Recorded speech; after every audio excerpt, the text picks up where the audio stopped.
तो सिस्टम और सराउंडिंग को हम स्टडी कर रहे थे। सिस्टम और सराउंडिंग क्या है?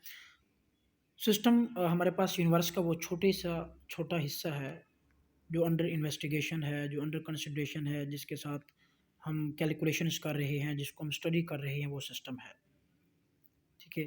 और यानी लेट्स सी, अगर हम जिस तरह ये लेक्चर आप लोग सुन रहे हैं, मैं लेक्चर दे रहा हूँ, अगर आपकी कंसंट्रेशन सिर्फ इस लेक्चर पे है, ठीक है, तो ये एक सिस्टम बन जाता है कि आप एक लेक्चर को सुन रहे हैं, उसको लिख रहे हैं, उसको समझ रहे हैं, तो ये एक टाइप का एक सिस्टम हो जाएगा आपका इसके साथ। और बाकी इर्द गिर्द आपके जो कुछ भी हो रहा है, आपका उसके साथ कोई कंसर्न नहीं है। क्या हो रहा है दुनिया के अंदर, आपके रूम में इधर उधर क्या चल रहा है, आपको नहीं पता कोई कौन क्या कर रहा है, तो वो आपका सराउंडिंग है। ठीक है? तो ये बहुत ही सिंपल कंसेप्ट है सिस्टम का और सराउंडिंग का। केमिस्ट्री की इसमें हम देखें, जिस तरह हम लैब में वर्क करते हैं, आपके पास जो एक बीकर है, बीकर के अंदर आपने जो सोल्यूशन लिया हुआ है, उसके साथ आप काम कर रहे हैं, उसकी आप टाइट्रेशन कर रहे हैं, कुछ भी कर रहे हैं, तो वो बीकर के अंदर जो भी चीज़ होगी वो आपका सिस्टम होगा। और बीकर के बाहर आपकी लैब है, बीकर के बाहर जो चीज़ें पड़ी हैं, ठीक है, वो आपके किस में आएंगी? सराउंडिंग में आएंगी। ठीक है? तो सिस्टम क्या है? The part of universe which is under consideration. And surrounding क्या होगी? Remaining part of the universe. इसमें एक चीज़ है कि सिर्फ अगर हम कहते हैं remaining part of the universe का जो है वो सराउंडिंग है, बात तो ठीक है, लेकिन ये इस सेंस में गलत होगी कि यूनिवर्स का जो रिमेनिंग पार्ट, अगर आप लैब में काम कर रहे हैं, लैब में आपके पास बीकर एक सिस्टम है, उसके अंदर चीज़ें, तो remaining part of the universe में आपकी लैब के अलावा पूरी दुनिया आ जाती है। ठीक है? वो सराउंडिंग में। तो सराउंडिंग के लिए ये एक प्रॉपर डेफिनेशन है, वो ये है कि सराउंडिंग यूनिवर्स का वो रिमेनिंग पार्ट जो सिस्टम पे भी उसका कोई ना कोई इफ़ेक्ट हो। अब ये तो नहीं आप यहाँ पे लिम्स में लैब में काम कर रहे हैं और आपके सराउंडिंग में हम रिमेनिंग पार्ट कहते हैं यूनिवर्स का सराउंडिंग है, वो किसी दूसरी कंट्री में या किसी दूसरे शहर में वो भी सराउंडिंग होगा। अब उसका आपके प्रैक्टिकल्स के साथ तो कोई रिलेशन नहीं है। वो तो आपके प्रैक्टिकल को कुछ नहीं इम्पैक्ट कर सकता। तो सराउंडिंग का वो पार्ट जो हमारे प्रैक्टिकल को, जो हमारे सिस्टम को इन्फेक्ट कर सके किसी न किसी हवाले से, वो सराउंडिंग है। क्योंकि सराउंडिंग के बगैर हम सिस्टम को डिफाइन नहीं कर सकते। ठीक है? जिस तरह रात के बगैर दिन को हम किस तरह से डिफाइन कर सकते हैं, उसकी मौजूदगी ही बेसिकली उसकी डेफिनेशन है। तो इसी तरह सिस्टम को डिफाइन करने के लिए सराउंडिंग का होना ज़रूरी है। तो यही है कि सिस्टम हमारे पास हम काम करें, उसके इर्द गिर्द जो सराउंडिंग है उसका क्या इम्पैक्ट हो सकता है, तो ये सराउंडिंग में आएगा। ठीक। अब सिस्टम और सराउंडिंग को हम किस तरह से सेपरेट करेंगे? तो एक बाउंड्री क्या है जो सिस्टम और सराउंडिंग को सेपरेट करें, हम उसको बाउंड्री कहते हैं। ये रियल जो है सरफेस भी हो सकती है, और ये इमेजिनरी कोई लाइन, इमेजिनरी सरफेस भी हो सकती है। जिस तरह बीकर के अंदर हम देखें तो बीकर की जो ज़ाहिर है आपके पास एक उसकी जो बीकर की सरफेस है, ठीक है, किसी एक क्लोज सिस्टम के अंदर आप काम कर रहे हैं, किसी वेसल के अंदर काम कर रहे हैं, तो वो तो एक बाउंड्री, एक क्लियर बाउंड्री है। ठीक।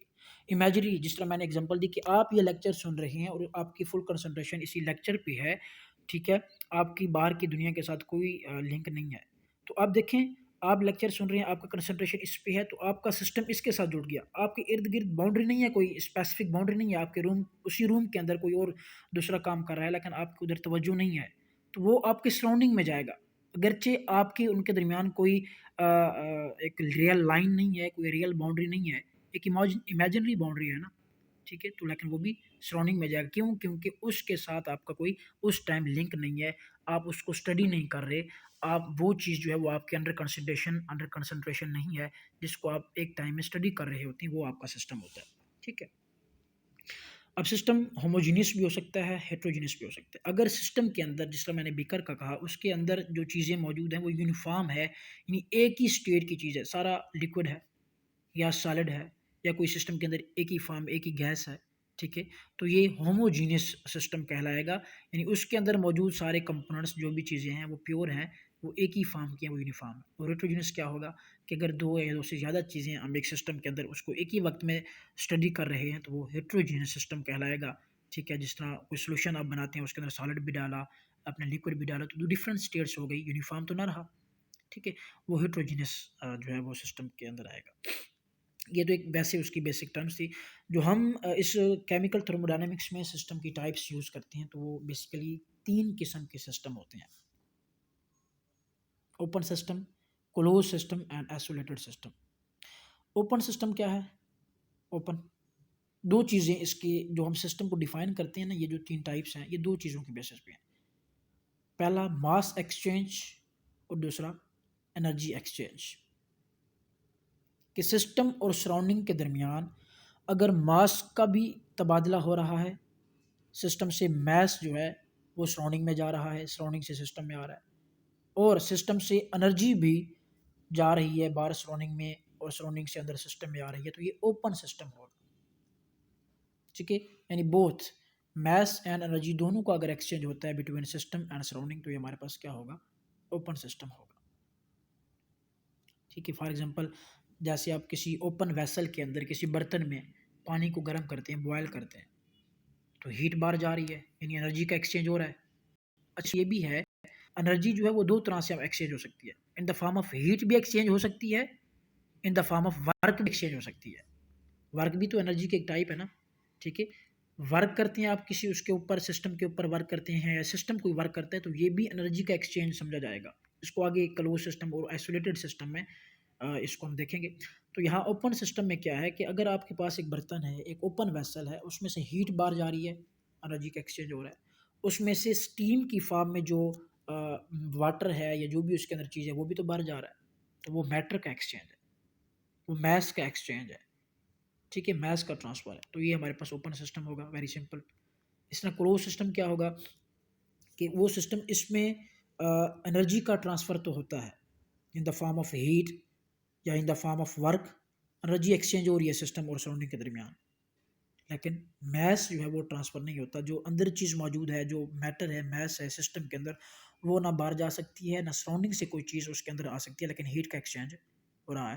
तो इसकी भी वेरी वेरी सिंपल इसके एग्जांपल है, जो आपने एक ओपन बर्तन लिया हुआ था वेसल, उसको बंद कर दें।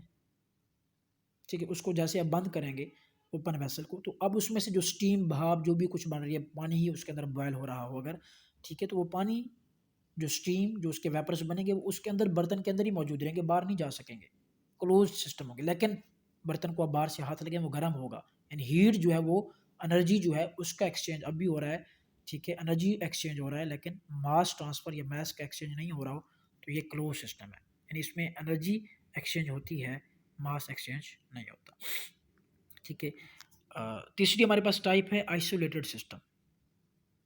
ये वो सिस्टम है जिसमें ना तो ये बिल्कुल आइसोलेटेड, अलग थलग, ना सिस्टम में से एनर्जी बाहर जाएगी, ठीक है, और ना ही उसमें से मैस बाहर जाएगा।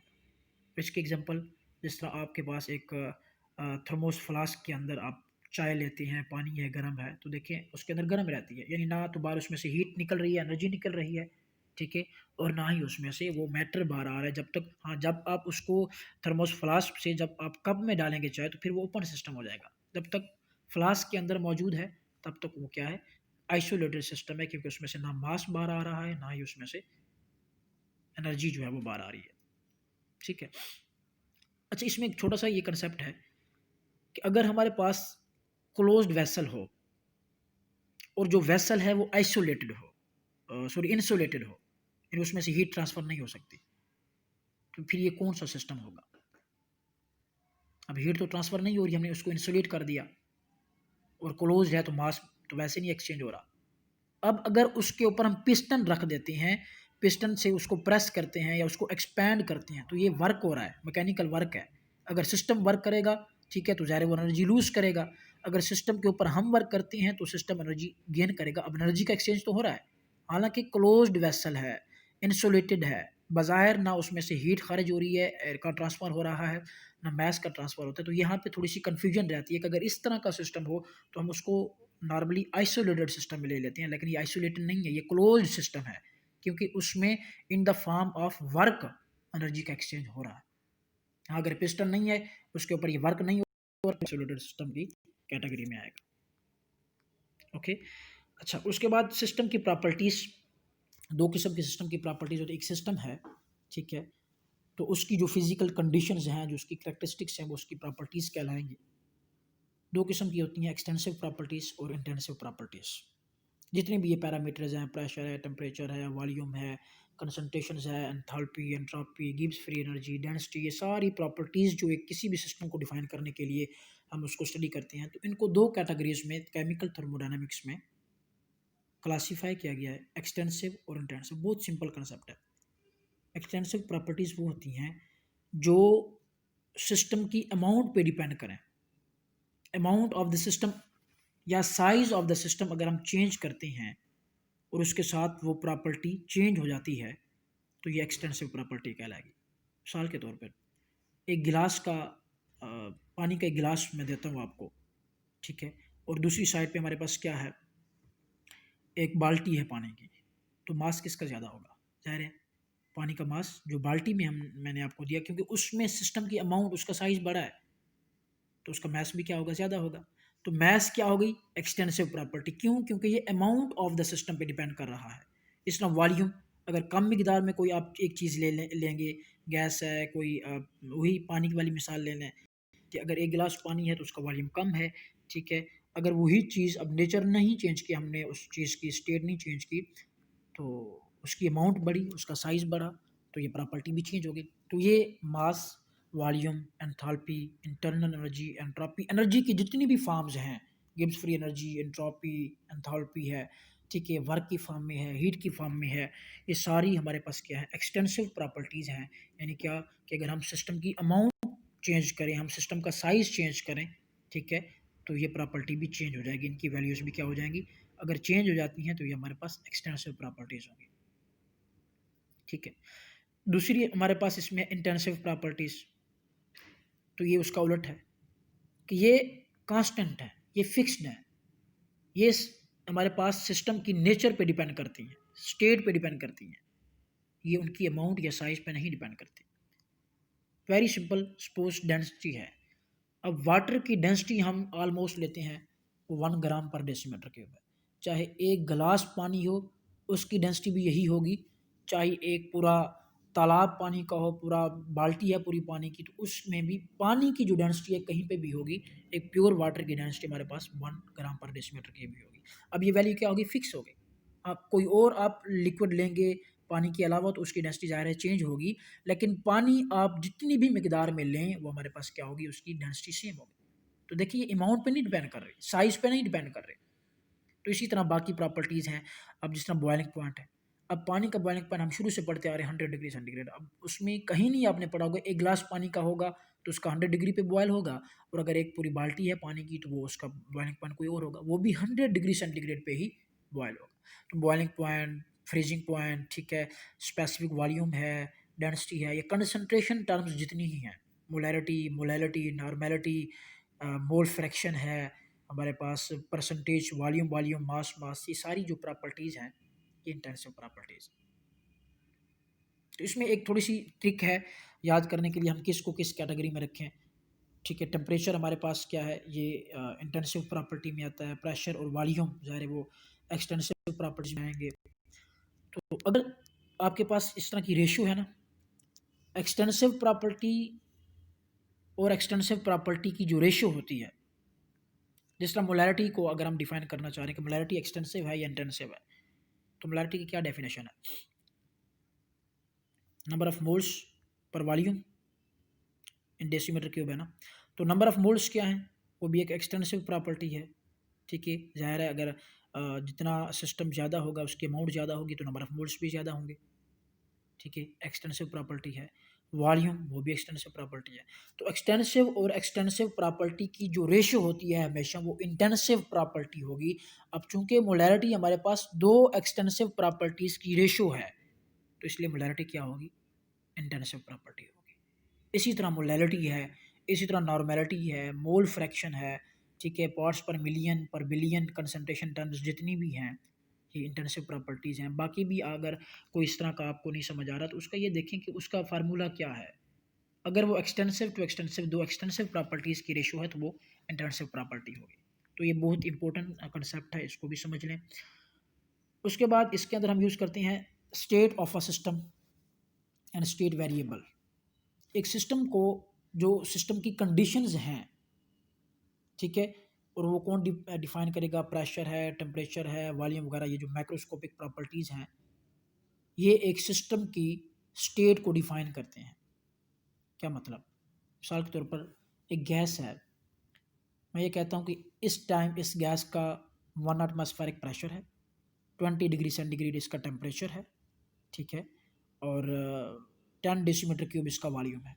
तो ये मैंने उसकी एक स्टेट को फिक्स कर लिया।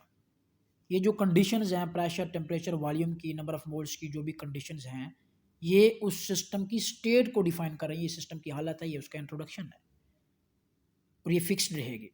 अगर मैं इसको चेंज कर देता हूँ, कोई एक इसमें से वेरिएबल, कोई एक पैरामीटर जो थर्मोडायनामिक पैरामीटर है, pressure, volume, temperature, number of moles, इनको स्टेट फंक्शंस भी कहा जाता है।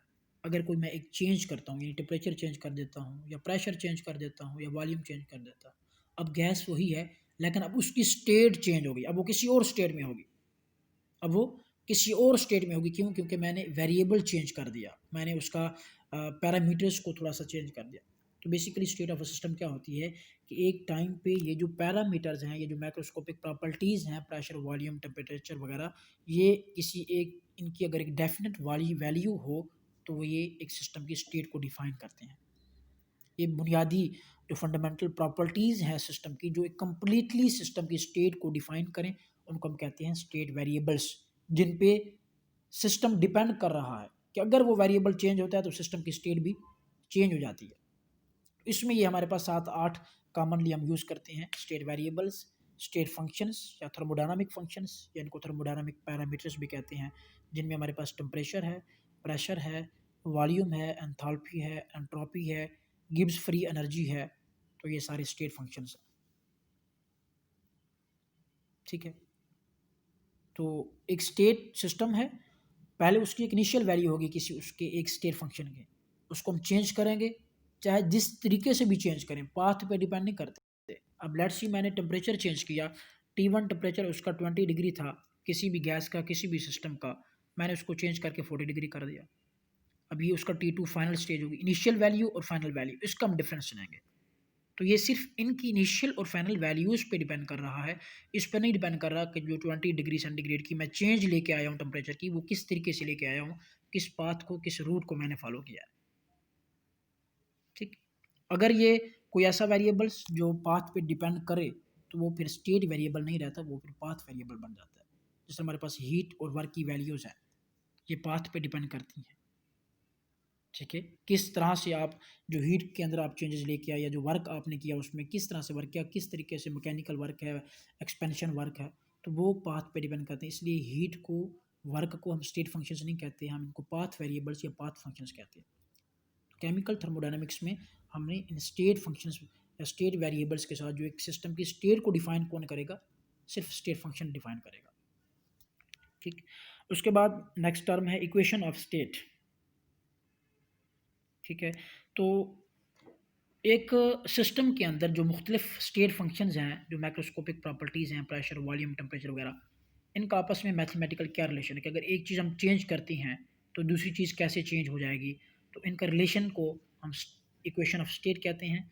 बिल्कुल सिंपल, एक आइडियल अगर गैस है तो उसके लिए इक्वेशन ऑफ स्टेट हम कैसे लिखते हैं, PV is equal to nRT। अब देखिए इसमें pressure, volume, number of moles, temperature, इन चार स्टेट फंक्शंस का, स्टेट वेरिएबल्स का आपस में रिलेशन है, ताल्लुक है। और अगर हमारे पास रियल गैस है, real gas for n number of moles of real gas, उसके लिए इक्वेशन ऑफ स्टेट कैसे बन जाएगी, जो वंडर वाल्स इक्वेशन है, P plus n square A over v square into v minus n b is equal to nRT। ये van der Waals ने उस ऊपर वाली इक्वेशन में प्रेशर और वॉल्यूम करेक्शन करके रियल गैस के लिए इक्वेशन ऑफ स्टेट दी। तो इसके मुताबिक हमारे पास pressure, volume, number of moles और टेम्परेचर, ये चार वेरिएबल्स इस तरह से कनेक्टेड हैं, इस तरह उनका आपस में लिंक है।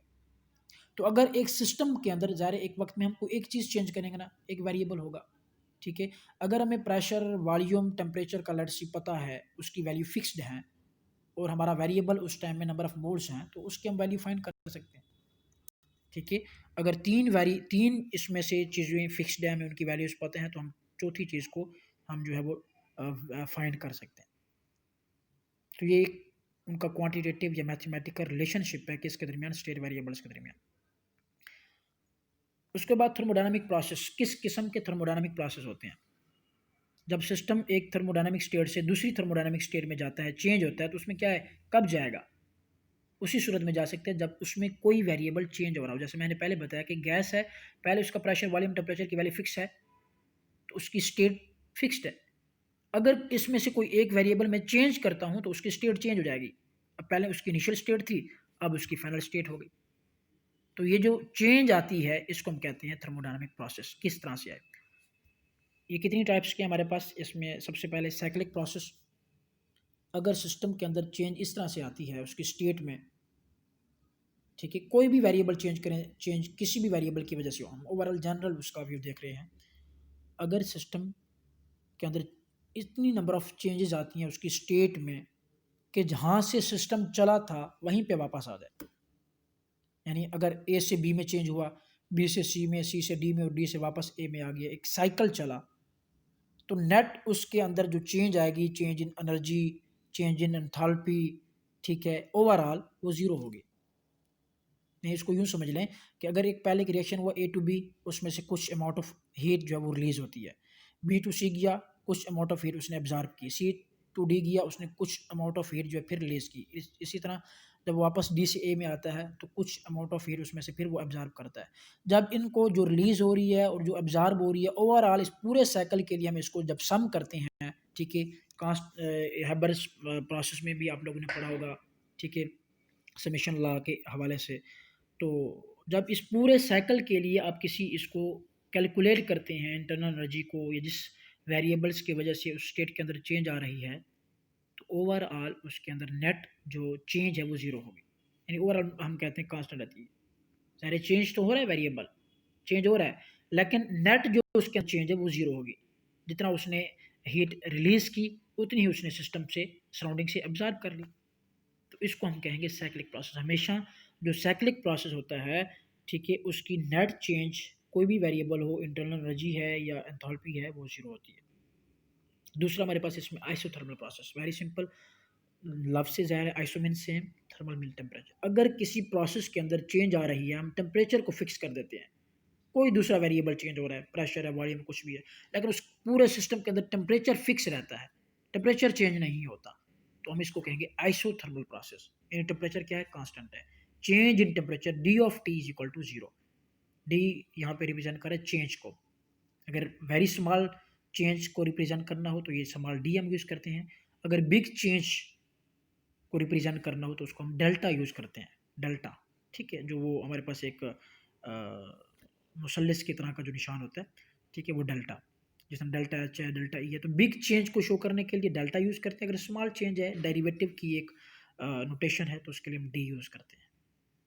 इसी तरह एडियाबैटिक प्रोसेस क्या होगा, एडियाबैटिक, जिसमें हीट कंटेंट सेम हो, सिस्टम में से ना हीट उसमें से बाहर जा रही हो, ना वो सराउंडिंग से ऑब्जर्व कर रहा हो, सिस्टम के अंदर जो हीट है वो सेम रहे। Heat flow of the no flow of heat takes place across the boundaries of the system, यानी सिस्टम से बाहर ना हीट जा रही है, ना सराउंडिंग से सिस्टम के अंदर हीट आ रही है, ठीक है। तो ये एडियाबैटिक प्रोसेस होगा। डेल्टा क्यू इसमें ज़ीरो है, no transfer of heat, d q is equal to zero. जो सिस्टम की हीट है बस वो ही रहेगी, यानी ज़्यादा इसको हम कह सकते हैं एक हमारे पास आइसोलेटेड सिस्टम के उसमें आ रहा है कि हीट बाहर नहीं जा रही। चौथा हमारे पास आइसोकोरिक प्रोसेस, कोरिक मतलब वॉल्यूम, आइसो मीन सेम, यानी अगर सिस्टम का वॉल्यूम सेम रहता है तो इसको हम आइसोकोरिक प्रोसेस कहेंगे, ठीक है। हमने जितना भी उस पर वर्क किया, जो भी किया है, गैस है एक क्लोज्ड वेसल के अंदर, सपोज उसके ऊपर हमने पिस्टन रखे हुए हैं, ठीक है। अगर तो हम पिस्टन को ज़्यादा पिस्टन रखते हैं, उस पर प्रेशर देते हैं, तो ज़ाहिर वो क्या करेगा, उसका वॉल्यूम कम होगा, ठीक है। अगर हम उस पे से वज़न कम करते हैं, पिस्टन उठा लेते हैं, तो उसका वॉल्यूम एक्सपेंड करेगा, ये वॉल्यूम उसका चेंज हो रहा है। अगर हम इसको इस तरह से करते हैं, फिक्स कर देते हैं सिस्टम का वॉल्यूम, ना बढ़ता है ना कम होता है, अगरचे प्रेशर जितना बढ़े, क्योंकि प्रेशर बढ़ेगा तो वो वॉल्यूम को बढ़ाने की कोशिश करेगा, लेकिन हमने उसको फिक्स कर दिया, इस तरह से हमने उसको कंटेनर लिया हुआ है कि उसका वॉल्यूम चेंज नहीं होता। तो ये हमारे पास आइसोकोरिक प्रोसेस कहलाएगा, जिसमें चेंज इन वॉल्यूम ज़ीरो है। तो ये सिंपल, इसकी ना बस टर्म आप लोगों ने याद करनी है कि आइसोकोरिक क्या, जिसमें वॉल्यूम कांस्टेंट रहे सिस्टम का, इस तरह आइसोबैरिक क्या, जिसमें सिस्टम का प्रेशर कांस्टेंट रहता है, प्रेशर नहीं चेंज होता, ठीक है, वो आइसोबैरिक प्रोसेस कहलाएगा। और लास्ट पे हमारे पास थर्मोडायनामिक इक्विलिब्रियम, जिसका केमिकल इक्विलिब्रियम होता है, रिवर्सिबल रिएक्शंस में इक्विलिब्रियम अटेन हो जाता है, इसका केमिकल थर्मोडायनामिक्स में भी इक्विलिब्रियम है। क्या कि अगर सिस्टम जो है विद टाइम टाइम चेंज करने के साथ उसके अंदर जो स्टेट वेरिएबल्स हैं वो चेंज नहीं हो रही, यानी जो उसका प्रेशर है, वॉल्यूम है, टेम्परेचर है, जो भी सिस्टम का है वो कांस्टेंट है, उसमें चेंज नहीं आ रही, तो उसका मतलब हम कहते हैं कि वो थर्मोडायनामिक इक्विलिब्रियम में आ गए, सिस्टम और सराउंडिंग के दरमियान ना इक्विलिब्रियम एस्टेब्लिश हो गया। तो इसके अंदर थर्मोडायनामिक्स में 3 किस्म का इक्विलिब्रियम होता है, 3 चीज़ें आपस में इक्विलिब्रियम में आ जाती हैं। थर्मल इक्विलिब्रियम, अगर टेम्परेचर सेम हो जाए in all parts of the system, हर जगह पे सिस्टम के अंदर हर जगह पे टेम्परेचर यूनिफॉर्म हो, सेम हो, तो हम कहेंगे थर्मल इक्विलिब्रियम। टेम्परेचर सेम हो जाएगा, टेम्परेचर जो है वो कांस्टेंट हो जाएगा। मैकेनिकल इक्विलिब्रियम क्या है, अगर हमारे पास क्या है, there is no flow of matter from one part of the system to the other, यानी कोई मैकेनिकल वर्क नहीं हो रहा। मैकेनिकल वर्क होगा तो ज़ाहिर है मैटर सिस्टम से एक जगह से दूसरी जगह पे जाएगी ना, एक जगह से, यानी ट्रांसफर ऑफ द मैटर एक जगह से, सिस्टम के अंदर ही देख लें, मैटर यहाँ पे पड़ी है एक जगह पे, वहाँ से उसने उठ के दूसरी जगह पे जाना है, उसको पहुँचाना है, तो उसके लिए हमें वर्क करना पड़ेगा। तो अगर मैकेनिकल वर्क जो एक सिस्टम का एक पार्ट कर रहा है दूसरे सिस्टम के ऊपर कर रहा है वो सेम है, कोई मतलब एक वर्क नहीं हो रहा उसके अंदर, मैकेनिकल वर्क नहीं हो रहा, या मैटर का ट्रांसफ़र फ्लो नहीं है, तो हम कहेंगे सिस्टम मैकेनिकल इक्विलिब्रियम में है। या दूसरे लफ्ज़ों में इसमें अगर हम प्रेशर कांस्टेंट रख देते हैं, हम प्रेशर नहीं चेंज करते, तो ज़ाहिर है उसका वो एक्सपैंड भी नहीं करेगा, ना वॉल्यूम उसका चेंज होगा, मैकेनिकल वर्क नहीं होगा, एक जगह से दूसरी जगह पे जो मैटर है वो ट्रांसफ़र नहीं होगी, तो ये मैकेनिकल इक्विलिब्रियम कहलाएगा। ठीक है। इस तरह केमिकल इक्विलिब्रियम क्या होती है कि सिस्टम के अंदर हमने सिस्टम को जो भी उसके अंदर चेंजेस की, उसकी कंपोजिशन चेंज नहीं हो रही, अगर इनिशियली जो सिस्टम के अंदर हमने जो भी चीज़ ली थी, जो गैस ली थी, जो लिक्विड, जो भी हमने मैटर ली थी, उसकी जो कंपोजिशन है वो चेंज नहीं होती, किसी भी सिस्टम के पार्ट में जो हमने इनिशियल लिया था वही रहता है, तो केमिकल इक्विलिब्रियम कहलाएगा। तो इन शॉर्ट हमारे पास केमिकल इक्विलिब्रियम का क्या होगा, when there is no change in the composition of matter. Mechanical equilibrium कब होगा, when there is no flow of matter from one part of the system to other, there is no mechanical work in the system, तो mechanical equilibrium होगा। And when there is no temperature change, या temperature जो है वो हर पूरे system के अंदर constant है, तो हमारे पास क्या होगा, थर्मल इक्विलिब्रियम होगा। ठीक है, तो ये कुछ बेसिक्स थी केमिकल थर्मोडायनामिक्स के हवाले से, बिल्कुल उसकी बेसिक टर्म्स हमने उसको स्टडी की। नेक्स्ट इंशाल्लाह हम इसके नेक्स्ट टॉपिक के साथ इसको डिटेल में डीपली जितना हम चाह सकते हैं उसको हम देखने की स्टडी की कोशिश करेंगे। Thank you.